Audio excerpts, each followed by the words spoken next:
নমস্কার, আপনারা দেখছেন ওঙ্কার বাংলা। আপনাদের সঙ্গে রয়েছে আমি সৌমি। নজর রাখবো জেলার গুরুত্বপূর্ণ খবরের দিকে। বঙ্গে ভোট উৎসবে ঢাকে কাঠি পড়ল। রবিবার ২৬ বিধানসভা নির্বাচনের দিনক্ষণ ঘোষণা করল কমিশন। ২৯ এপ্রিলের মধ্যেই ৫ রাজ্যে ভোট গ্রহণ প্রক্রিয়া সম্পন্ন হবে।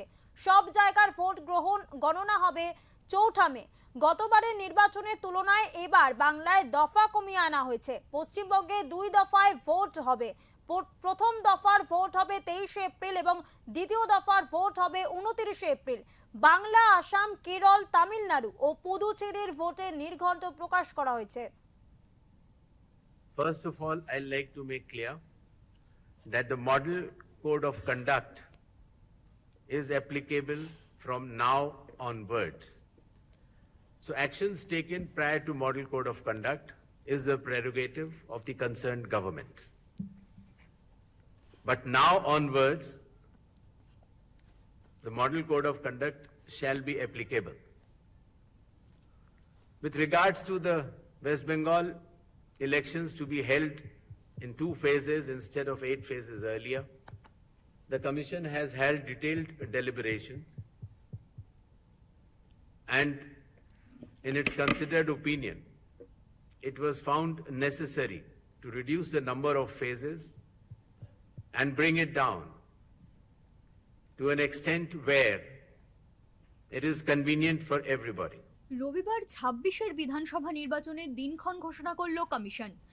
২ দফায় ভোট গ্রহণ হবে বাংলায়। রবিবার থেকেই রাজ্যে আদর্শ নির্বাচনী আচরণবিধি চালু হলো।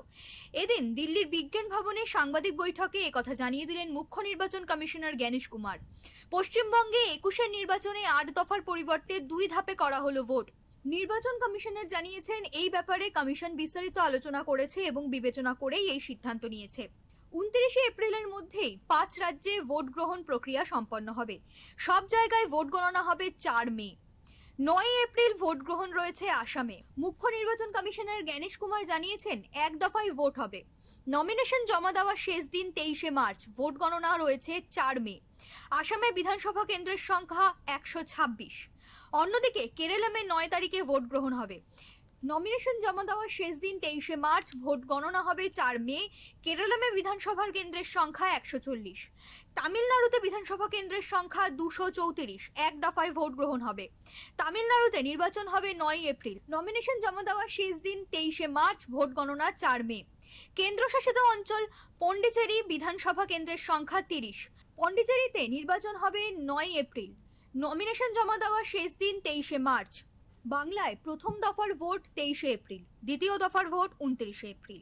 ভোট গণনা হবে ৪ মে। প্রথম দফায় ১৫২টি আসনে ভোট হবে, দ্বিতীয় দফায় ১৪২টি আসনে ভোট হবে। প্রথম দফায় মনোনয়ন জমা দেওয়ার দিন ৬ এপ্রিল এবং দ্বিতীয় দফায় মনোনয়ন জমা দেওয়ার দিন ৯ এপ্রিল। প্রথম দফায় ভোট হবে কোচবিহার, আলিপুরদুয়ার, জলপাইগুড়ি, দার্জিলিং, কালিম্পং, উত্তর দিনাজপুর, দক্ষিণ দিনাজপুর, মালদহ, মুর্শিদাবাদ, পূর্ব মেদিনীপুর, পশ্চিম মেদিনীপুর, ঝাড়গ্রাম, পুরুলিয়া, বাঁকুড়া, পশ্চিম বর্ধমান, বীরভূম। দ্বিতীয় দফায় ভোট হবে নদিয়া, উত্তর ২৪ পরগনা, দক্ষিণ ২৪ পরগনা, কলকাতা, হাওড়া, হুগলি এবং পূর্ব বর্ধমান। উল্লেখ্য, বাংলা সহ ৫ রাজ্যের নির্বাচন ছাড়াও বেশ কিছু জায়গায় উপনির্বাচন রয়েছে। গুজরাট, মহারাষ্ট্র, গোয়া, কর্ণাটক, নাগাল্যান্ড, ত্রিপুরায় উপনির্বাচন রয়েছে। গুজরাট, গোয়া, ত্রিপুরা, নাগাল্যান্ডে ভোট হবে ৯ এপ্রিল। প্রত্যেকটি কেন্দ্রেই একটি করে আসনে ভোট হবে। কর্ণাটক ও মহারাষ্ট্রে উপনির্বাচন হবে ২৩ এপ্রিল। এই ২ রাজ্যে ২টি আসনে উপনির্বাচন হবে। ৬ রাজ্যের ৮টি আসনে ভোট গণনা হবে ৪ মে। ব্যুরো রিপোর্ট, ওঙ্কার বাংলা।